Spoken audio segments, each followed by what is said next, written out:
We are in VirtualBox 6. I'm going to show you how to properly shut down your virtual machine. So we have some options here. One is we can go to the Start button, right-click, choose Shut Down or Sign Out, and choose Shut Down.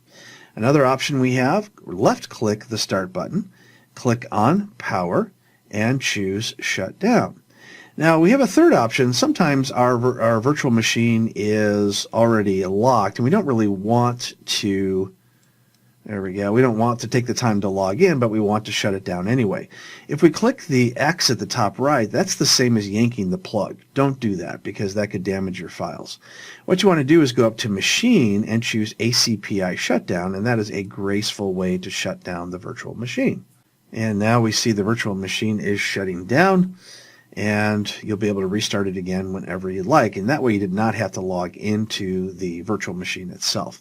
Sometimes ACPI shutdown doesn't work. You click on it and nothing happens. If that happens, you will have to log into the computer and choose the Start button options that I just showed you. So why doesn't ACPI shutdown work all the time? Well, sometimes it has to do with what's going on with the operating system itself. It may not be able to be interrupted using the ACPI shutdown option. You may have to choose the Start button to override it.